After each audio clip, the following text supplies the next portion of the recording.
Greetings to each and every one of you joining me at this time to be a part of the Bending Angel Ministry, a ministry of prayer.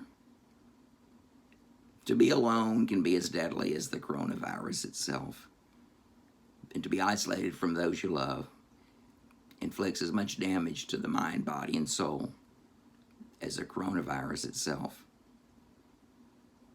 God, this week, like many of us, we saw Janice Mackey Fryer, the NBC reporter, being reunited with her 6-year-old son after 7 weeks covering the coronavirus pandemic and then her subsequent 14 days period of quarantine. And when I saw that, I remembered myself as a small boy at Edgecroft Hospital.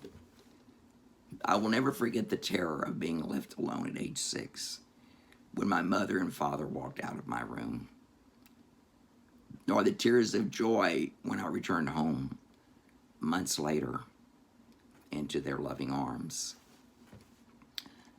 What I experienced on that first day of isolation is being repeated around the world by men, women, and children who are isolated from those they love when they most need the comfort and healing touch of others to survive the coronavirus. For me, on August 26, 1954, Mom sat silently on the back seat of the Delta 88 automobile, then stroked my hair. Dad drove the car, then sat silently and did not say a word. Dad knew for certain the directions to the hospital, but he had no idea where polio would take me, or my life, or our family. Mom and Dad followed me alongside the orderly who pushed me on the gurney into the hospital room. There were many patients there, and some were in iron lungs. The nurse said to my mom and dad that they only had a few minutes to stay, and then they had to leave. I was placed in a baby crib with iron bars because there were no normal beds in the hospital for me. I had no TV to watch. I could not move anything below my neck. I had no strength to push the button to call a nurse, and I had no phone to call home. So I did what any child would do in that stark moment of fear and loss of control. I asked my mother to please stay. Mom said the hospital rules wouldn't allow it. Then I repeatedly screamed for her to stay, and as I did, Mom, with her eyes full of tears, turned away and walked briskly out of the room. In disbelief, Mom and Dad were gone. But at that moment, I felt that Mom and Dad had abandoned me when I needed them the most. They had really left something in the hospital room amidst the patients, the doctors and nurses I didn't know, and that was prayer. Then you, God, sent Minister Scardon Dobert, who visited me every single day I was in the hospital for that year. He would carefully put that red prayer book in my hands, then say the Lord's Prayer with me, and the prayers for comfort and healing.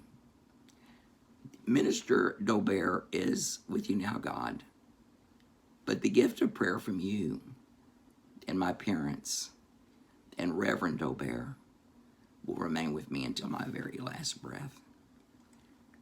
God, in prayer with your love, please lessen the pain experienced by millions of your children who are isolated from their loved ones.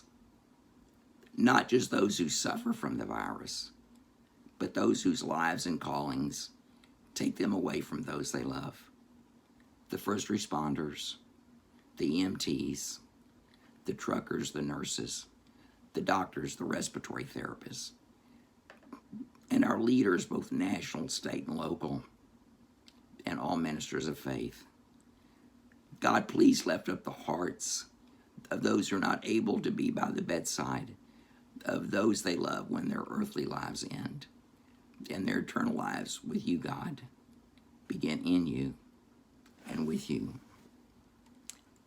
We thank you for the moments of heavenly bliss when others are reunited with loved ones, just as reporter Janice Mackey Freyer is seen hugging her beloved boy. God, prayer was not a cure for my polio.